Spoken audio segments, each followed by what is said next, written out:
各位听众、各位观众、各位网友，大家好！今天是2020年6月23号。我们今天的节目话题呢，主要是讨论了第一阶段的协议呢到底有多重要，它对川普的竞选究竟有多大帮助呢？这个第一阶段协议为什么那么敏感呢？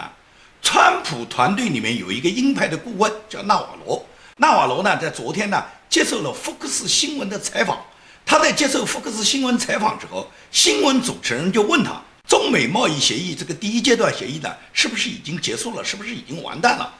纳瓦罗就告诉他，对的，已经over，就已经完蛋了，这个协议已经没有用了。同时，纳瓦罗指出，本次大选的重点，它主要是在于什么？第一是美国的就业，第二个是中国的问题，第三是美国重塑美国法治的问题。这是他谈到的，就是本轮大选能够竞争的3大要点，而且他提出了重点的要点在于中国，就是对中国的态度和立场决定了今年大选谁能够就任，谁能够最终当选，肯定是跟中国态度有绝对的关系的。那么纳瓦罗讲这个话以后呢，就马上呢就股市应声大跌，就说因为中美贸易协议第一阶段已经结束了嘛，那么已经结束了，也就是中美贸易阶段第一协议已经对市场马上就产生反应，也就是股市马上就大跌。不光是美国股市跌，美国股市跌马上就带来世界其他市场跟着的反应，尤其是香港股市马上也跟着跌，中国大陆的股市也在跌。因为大家都知道香港股市、中国股市跟美国的股市是密切相关的，因此美国股市一跌呢，川普呢就紧张了。川普一看股市一跌，就是你纳瓦罗讲第一阶段协议结束了 over 了，完蛋了。那川普不愿意承认这个现实啊，川普认为没有完蛋，而且川普不愿意看到股市跌，他马上就发推文来救市。他在这个推文里面说，跟中国的贸易协议完好无损，我们希望他们会继续实施他们已经跟我们签署的这些条款。这是川普呢马上就发了这个推文。川普发这个推文实际上就是给纳瓦罗的话降温，因为呢川普肯定是背后讲了纳瓦罗，你讲这个话呢引起了股市的震荡。那么纳瓦罗可能他自己也没想到第一阶段协议会引起美国股市那么大的反应，因此纳瓦罗呢他就赶紧发表了一个声明。他在这个声明里面就说呢，他的评论呢被人呢断章取义了。他说那些话呢其实并不是指中美贸易第一阶段协议，他跟这个第一阶段协议呢没什么关系。他当时只是想表达中国隐瞒病毒起源，并且向全球强行推出这个病毒大流行之后，美国对中国共产党已经完全缺乏了信心。他说他表达的主要是这个意思，也就是美国对中国不再抱有什么希望。什么第一阶段协议不第一阶段协议啊？中美之间按道理来讲就应该完全脱钩嘛。但是川普呢，他太看重第一阶段协议，川普总是希望能够在第一阶段协议里面能够证明他自己向中国推销了多少农产品。中国呢在跟美国签订了第一贸易阶段协议以后，中国呢能执行协议里面的大部分条款，这样川普呢他认为他是可以跟美国选民交代的这么一个重要的方面。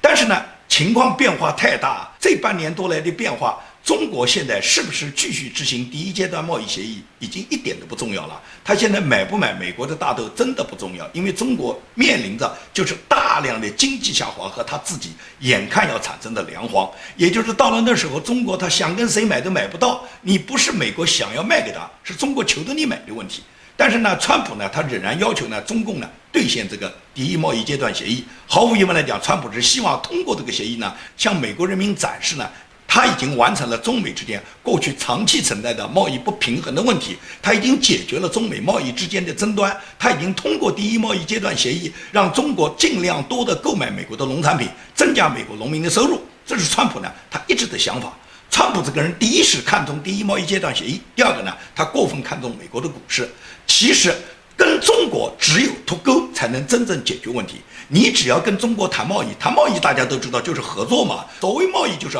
我们把东西卖给你，你花钱来买，你最好多买一点。大家在贸易方面怎么增加贸易额，怎么样呢能够降低购买的成本，降低双方的贸易成本。这也就是说它是寻求一种贸易平衡，是双方的一种合作关系。因此只要有贸易，中美之间就脱不了钩，中美之间就扭扭捏捏，中美之间只要有利益关系，中共就可以通过各种方面来制约你美国。所以我不知道川普他到今天他都没有想通这一点，因为过去谈中美贸易之间要有协议，那是因为要解决中美之间的贸易争端，然后制定了第一阶段贸易协议，也是希望中国在今年在川普的大选前能够兑现他们自己能够兑现的这一部分对美国购买的这些条款，这样呢能刺激美国的股市，刺激美国的农民，让美国的农民收入增长以后，对川普的选举有利。我相信呢，川普在今年1月15号之前做所有的这些事呢，川普都是这么考虑的。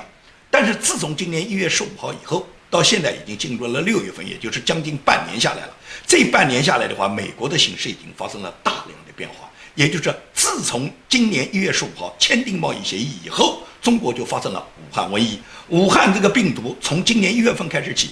不断地向欧洲传播，不断地向美国传播，也就是到今年3、4月份的时候，美国和欧洲，也就是全球都陷落了。在全球遭到中国输出的这个病毒一片瘟疫袭击的时候，整个全球可以讲每个国家经济嘛是停滞，然后大量的民众他们都受到感染，政府拿出大量的精力来救助本国的国民，来治疗本国的国民，而这个病毒来的又很凶猛，根本就没有搞清楚这个病毒它究竟的来源，究竟是武汉实验室里面泄露的，还是说自然产生的，还是说这个病毒里面经过这个不断的流传以后已经产生了变异。就是到目前来讲，对这个病毒的认识，全世界可以讲叫做一筹莫展，根本没有找到这个病毒的来源，因此呢，对应的疫苗也始终生产不出来。所以说，这个疫情在全球实际上现在来讲一点都没有得到遏制，它一直在发展。现在美国已经有200多万人感染，死亡的人数也有20多万。所以对于美国来讲，整个这次疫情的袭击，对美国可以讲叫伤痛惨重。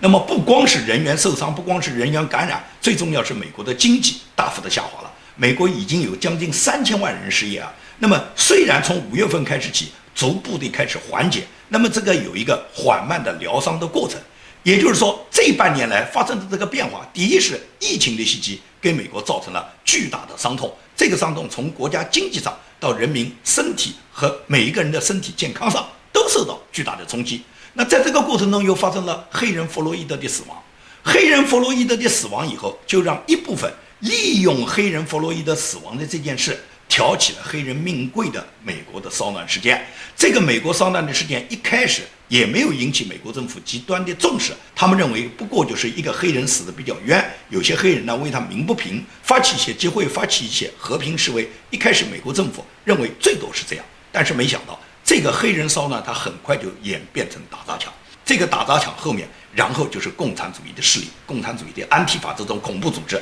在背后做了大量的工作，做了大量的这个手脚。那么在安提法组织不断的鼓动下，然后整个美国掀起的这个黑人骚乱运动就愈演愈烈。那么愈演愈烈到了什么地步？连教堂都烧了，打死了无数的人，很多白人很无辜的就被打死了。所以在这种情况下，共产主义国家中共它是在整个这件事情里面推波助澜的。由于中共不断地在这个事情里面推波助澜，就导致了这个事情在美国现在发生的越来越厉害。然后他们就指责美国政府是双重标准，他们说美国政府认定美国现在的黑人运动，把黑人运动称为是骚乱，称为是暴乱，称为是打砸抢。但是香港爆发的所谓反中东运动，你美国怎么去支持呢？香港那个不也是打砸抢吗？这就是中共的腔调。所以中共不断地对美国的进行的这种攻击，尤其中共大量的社交媒体软件，包括微信，包括抖音，在全美国民众中散布的这种六论啊，让相当的美国人就上了当。所以很多美国的白人，一些白左青年，他们在自己没有认真分析的情况下，也加入了这场打砸抢运动。所以说这个运动的发生以后，就导致了美国的社会制度受到冲击。在这种情况下，川普现在就变成了什么？很多人都要川普来负责，连黑人死都要川普来负责。川普到这时候还惦记着中国的贸易协议，还想着要跟中共发展什么贸易，我觉得川普这种想法已经很荒唐。蓬佩奥在整个欧洲民主议会上面，就是哥本哈根议会上面，蓬佩奥要求欧洲要跟中共脱钩，必须全方位的跟中共解除任何的贸易关系。任何一个中国公司都值得我们怀疑，我们不能跟中共再有生意。这是蓬佩奥的态度，蓬佩奥的态度和主张是非常正确的。问题是你要人家欧洲脱钩的时候，你美国要先脱钩啊！你美国首先要率先做出你的表态，做出你的示范，也就是你跟中共不应该再有贸易往来，就应该跟中共脱钩。这个第一阶段贸易协议，我认为纳瓦罗讲的是实话，实际上就已经结束了。川普现在不肯承认结束，川普是希望股市不要受到这个影响，而且希望骗得中国再多买一点，你能买一点是一点。等到你们不买了，川普就翻脸了，我觉得多半是这样。但是呢，这个协议川普对他不做指望，我觉得是一定的。如果说你始终指望着跟中国有贸易，那就不存在脱钩嘛。不存在脱钩，你干嘛要把那么多美国企业要从中国撤出来干嘛呢？而且很明显的，中共是100%会在香港实施它的港版国安法的。一旦实施港版国安法，美国也应该100%是对香港取消所有对香港的所有贸易优惠待遇，然后取消香港的特殊关税地位。在这种情况下，美中之间的脱钩已经完全达到，就是说跟中国大陆也能脱钩，跟香港也能脱钩了。既然都要准备完全脱钩了，还指望什么贸易协议呢？所以在这种情况下，我相信川普总统他应当会考虑到跟中共的这个所谓对策，因为只有几个月还有大选的时间了。这个随着大选的临近，美国民众的想法对中共的这个态度，是川普优先要考虑跟中共采取什么方式才能够获得美国选民对他们的支持。你很简单嘛，你看一下美国的民调嘛，美国最知名的民调中心叫皮尤研究中心，PU 研究中心4月份就发布了一项民意调查的报告。这个民调就显示2/3的美国人对中国现在是持负面看法的，而且是自2005年有这项调查以来，它已经达到了最高水平。另外还有90%的美国人把中国的影响力和实力视为对美国的一种威胁。你就可以看到 PU 研究中心的这个调查，也就是反映了美国真实的美国民众现在对中国的认识，就是绝大部分人对中国不相信，绝大部分的人认为中国对美国有威胁。那么民间的这种认识肯定是比政府快的，政府呢它反应呢总是比较滞后的。美国白宫直到今年5月份他发布的战略报告，到这时候他在这个报告里面才说，美国原以为向中国开放了市场和投资，中国会变得更加民主和自由，但实际上呢，经过几十年来的实践，我们可以看到中国反而变成了更加专制，并在世界上加大了宣传其政治思想的力度，然后把他们的红色思维渗透到全球，主要是渗透到美国。所以说美国决定现在要全面遏制中共对全球的扩张，这是美国他到5月份对华战略报告里面才提到这个问题，就是我们原来以为只要开放市场、开放资金，把中国民主化，然后逐步的通过市场的繁荣，中国的中产壮大，然后中国就可以民主化了。那实际上几十年试验下来，完全不是这个结果。中共获得了美国的资源以后，他们把大量的技术人才派到美国来，盗窃美国的知识产权。同时，中共在他自己 GDP 壮大的时候，中共跟全球通过他的经济去捆绑全世界，反而去诉讼了他的红色思维，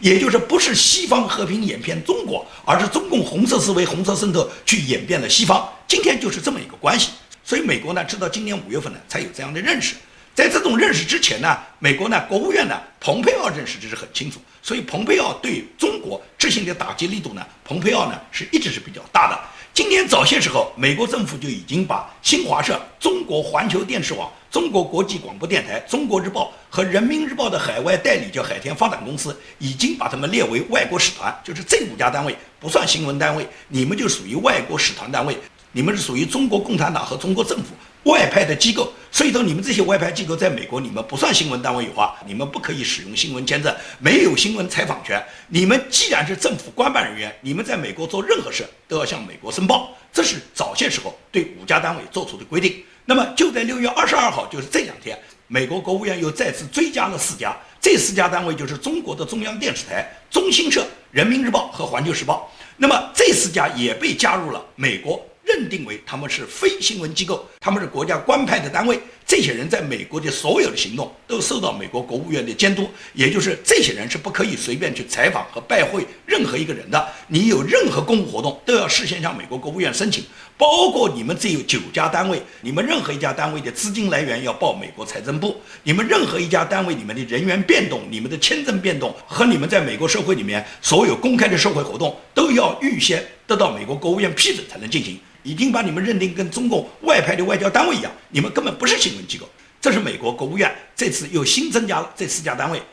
因为美国知道中共呢在美国派出了大量的新闻机构，这些新闻人员打到新闻编辑、新闻采访、打到新闻自由的旗号，实际上是刺探美国的情报，然后渗透中共的红色思维，同时他们给美国人民洗脑。最终什么？最终让美国的底层很多人，他们怀疑美国政府的政策，他们相反支持中共的这个专制主义政策。所以说，共产主义思潮为什么在美国有市场？这跟中共几十年来渗透美国，在美国不断发动的各种共产主义的宣传洗脑有绝对的关系。你看，很典型的就是美国政府现在已经命令凤凰卫视在洛杉矶的一家西班牙语的广播电台立即在48小时之内必须关停。这家电台实际上是中共花钱收购的在洛杉矶的，但是以西班牙语广播的一家电台。这家电台本来是墨西哥人在洛杉矶注册的，是一家很小的电台，这个电台只有3个人，但是中共花很大的资金把这个墨西哥人建的这家西班牙语发布的这部电台呢，把它买下来了。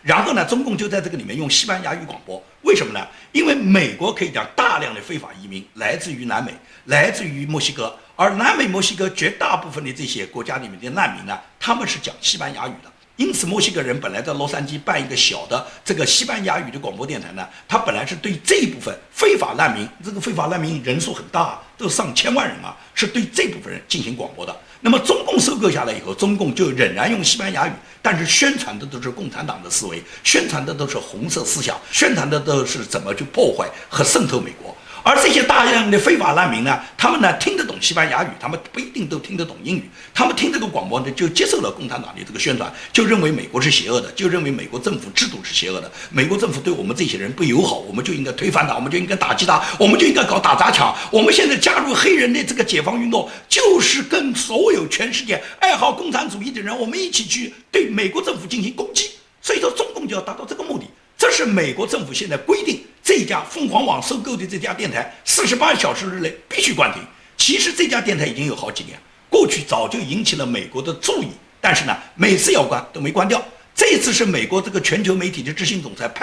迈克尔·派克上任以后，他决定对所有美国能够通过美国往外发布的所有的大小电台，包括私人注册的各种电台网络，都要进行过细的审查，然后对这些执行共产主义思维的这些广播、这些媒体、这些报纸要给予逐步的封禁，要给予严厉的打击，绝不允许共产主义思潮在美国泛滥。但是呢，光禁官媒没有用，我觉得美国政府现在绝对应该意识到，你光禁中国政府在美国的各种官媒没有用，因为这些官媒绝大部分人对这些官媒是持有一定怀疑态度的，他不认为你这些官媒所播发的这个新闻是能够反映真实的人民的心声，很可能是带有你政府的立场。所以说，人们对官媒呢还容易区别一点，但是社交媒体就不同了。社交媒体就是美国人，就是美国普通人，他们在不断的各自在他们自己的媒体上面发表的各种言论，而这种言论很多是中共在这个媒体上面，他们用那些所谓的爱国华人、所谓的小粉红，包括他们自己官办组织的机器人，发布了很多渗透美国红色思维的、破坏美国法治的这些在社交媒体上广为流传的这些言论，这对美国的伤害最大。尤其是中国，它渗透到美国的最重要的2个社交媒体，一个是抖音，一个是微信。抖音和微信给美国的破坏已经非常非常的大了，而且普通的美国人他们在抖音上都注册了自己的账户，很多时候呢，他们都喜欢在抖音上面呢，他们做相互的交流，因为抖音呢看起来大家是一个娱乐的，用的一个娱乐的软件，但是平时是娱乐，关键的时候它就是武器啊。关键的时候，他就在抖音上号召所有的美国人团结起来，然后消灭你美国的制度，诋毁你美国的国家的民主和自由，然后扰乱美国的大选，然后干扰川普他正常的美国的国策。这2个软件在美国对美国的伤害很大。中共是很有目的、很有手段的介入美国的意识形态的。他们首先是有官派媒体，然后他们是渗透到美国已经有的推特啊、脸书啊、油管啊这些媒体呢，中共都派人来占领。同时，中共把他自己中国的这2个重要的社交媒体软件，也就是抖音和微信，把它输送到美国来了。可以讲，美国大部分的年轻人，美国尤其是一些白种年轻人，特别喜欢注册抖音，因为抖音上面可以发布各种娱乐段子啊，大家都喜欢看娱乐段子嘛。但是在发布娱乐段子的时候，就不同的会把很多带有共产思维的东西渗透到这个群体中来了。那么，美国为什么就禁不掉抖音、禁不掉微信啊？你跟中共不是对等吗？蓬佩奥在这一次哥本哈根的峰会上面就明确提出，中美之间必须是对等，无论是政治上还是外交上，还是2国交往的贸易上。那么既然是政治上和外交上对等，现在美国的大量的社交媒体软件是不可以进中国的。你的脸书也好，推特也好，油管也好，在中国是绝对禁止在中国任何一个媒体上面可以产生、可以报道、可以公开的。既然美国的社交媒体脸书、推特和油管在中国是得到封禁的，是不可以在中国进行流行、进行公开、进行宣传、自由登载的，那么凭什么美国会允许中国的媒体，允许中国的抖音和微信在美国可以自由流传呢？允许这两个软件，他们可以在美国大名大放的在美国和脸书和推特和油管一样共同生存，共同吸引美国的客户呢？完全可以对中国的这个也封禁啊！你封禁了我，我封禁你，这不是对等吗？这跟言论自由没有任何关系啊！这是一个国家里面的主权和一个国家的外交和一个国家的政治平等的因素吗？那么美国为什么做不到这一点呢？你美国一天不在你美国封掉微信、封掉抖音，那么微信和抖音对美国的破坏，它的这个力量是比在 Facebook 和在脸书上破坏要强得多的。因为这个软件，它是把大量的中国华人和那些小粉红，以及中共所安排的各种机器人，在他们这个软件上面是很横行的，并且呢，大量的美国年轻人因为使用了这个软件以后，他们在交流的过程中，他们耳濡目染就受到这个影响。所以说，你要看到这一次美国弗洛伊德死亡以后，美国掀起的这个安提法在背后操纵的这个黑人命贵的行动，它绝对不简简单单是一个简单的黑人反对种族歧视的问题。而是由共产主义这支无形的大手，他们在背后去操纵着美国的这一部分年轻人，他们冲击着美国的社会制度。那么我们是相信美国自由民主制度，它经过200多年的这个历练，经过美国国父们设计的这个科学民主的制度，以及美国有那么多保守主义和美国这种捍卫美国价值观、捍卫美国制度的人，在保护着美国的社会制度。美国的社会制度不会轻易的受到这些人冲击以后就得到损害。但是你要看到，这是一股思潮，这种思潮的演变，它在一定的时间内就会对美国的社会产生极大的伤害。那么这一次就已经让我们看到了这个伤害上面的很多伤口。所以在这种情况下，美国是绝对要把微信、把抖音全面禁止掉的。因为中共这个渗透啊，它不光是什么，它不光是嘴巴上说，它行动上做得更快。你比方说国安法，中共是肯定要实施的。很多人都说，是不是上一次没敢举手表决国安法，就是中共有点怕了，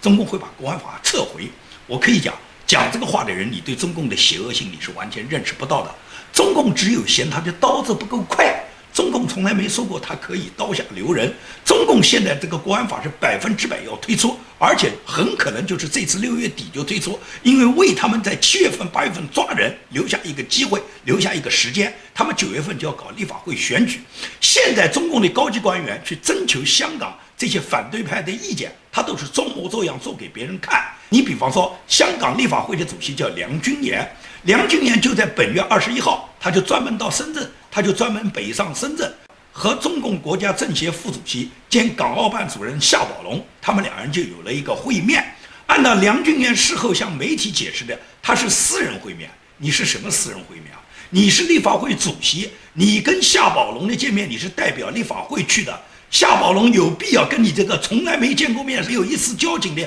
立法会主席有什么私人会面吗？夏宝龙是代表中共、代表中央、代表国家政府来跟你这个立法会主席去跟你宣讲中共的政策的。而梁君彥的会面，他说他是广泛收集了香港不同民众里面对香港国安法的各种反应，向夏宝龙做了一个沟通。很多立法会的会员对梁君彥的这个讲话是完全不接受的，因为梁君彥已经几次阻止了立法会会员要求在立法会上讨论港版国安法的这个议题，都被梁君彥把他阻止了，不允许开这个会。也就是他根本就没有收集广大反对国安法在香港实施的立法会委员的这个想法。那么你跟夏宝龙又汇报的什么呢？他自称是一个私人会面。我刚才已经解释了，中共的政协副主席兼港澳办的这个主任，跟你这个没有丝毫交情的梁君彥不存在什么私人会面，你们私人之间没交情，你们这个就是一个官方会面，是夏宝龙要求你立法会主席梁君彥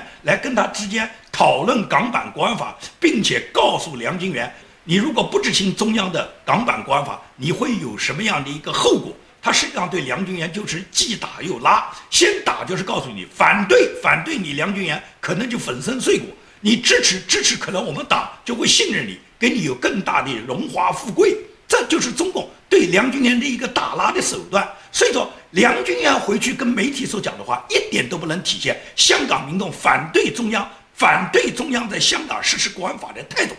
可以讲，梁君彥的态度还根本不如人家蓬佩奥，不如很多欧洲，不如人家日本这次工业七国，日本的外长，联合工业七国的外交部长对中共发出的这个强烈的抵抗的声音。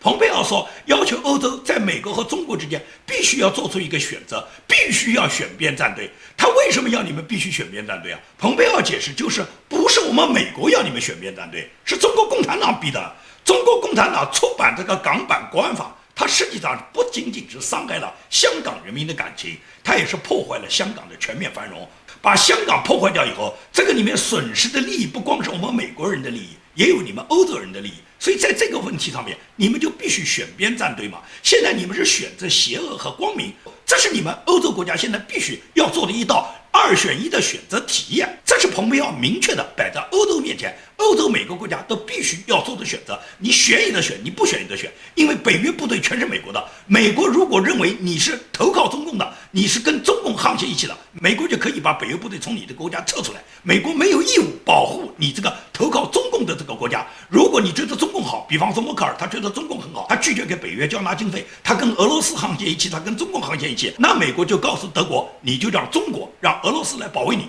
美国就完全把北约的部队从你德国全部撤掉，就这么简单。这是你德国摆在欧洲面前，每个国家你们必须要选的一个选择题。可以讲，对于欧洲盟国，美国现在就是这么去做。那么对于中共下面就是对个人进行打击。川普这次有过一个解释，就说去年没有对中共涉及新疆的高官进行打击，当时川普是考虑了中美贸易协议马上就要签订，而今天川普完全不是这个认识，因为今天对新疆的打击恰好是可以证实川普他跟习近平没有任何勾兑的一个方式。所以说我认为川普很快会出台对中共高官的打击，因为这个在美国都有先例，川普打击他要想打击敌对国家的这些腐败的官员，川普的手段多的是。历史上川普对伊朗的制裁就非常的引人注目，可以讲川普当时对伊朗的制裁就一次性驱逐了在美国的5000多个伊朗的高官和他们的家族子女，同时冻结了他们1500多亿美元在美国的各种资产。所以说你认为川普这个打击还不够大吗？5000多个伊朗高官的家属和子女啊！如果川普现在在美国驱逐中共他5000个高官的子女和家属，你觉得会怎么样？5000个对中共就足以有影响了，也就是中共中央委员以上的官员，他们家基本上都摊到一个了。美国一旦做出对中共高官、中央委员以上驱逐个几千个，然后冻结个几千亿、几万亿的这个资产，那么你觉得中共高官他们跟党国继续混，他们还混得下去吗？你们跟党国混，就意味着你们被美国严重的制裁。被美国制裁不光是美国一个国家，所有存在美元银行里面的钱都有可能被美国制裁、被美国冻结。这样这些高官，你跟着共产党混，你跟着党国混，不是白混了吗？所以说，当川普这一步打击下来的时候，我觉得中共基本上离崩溃就不是很远了。因为中共呢，他不在乎党国的利益，党国的利益再怎么损失他们无所谓，但是他们在乎个人的利益。他们一旦个人受到打击，他们就非常的着急。可以这样讲，川普他是在做准备。我相信对伊朗5000名高官的家属和高官的子女被美国一次性打击、一次性驱逐的这个事件发生在中国身上是完全有可能。而且中国在美国的贪官高官的人数不止5000个，可以讲5万、50万都是有可能有的。这就看川普能不能做出这个明确的打击。当然了，促使川普下这个决心是跟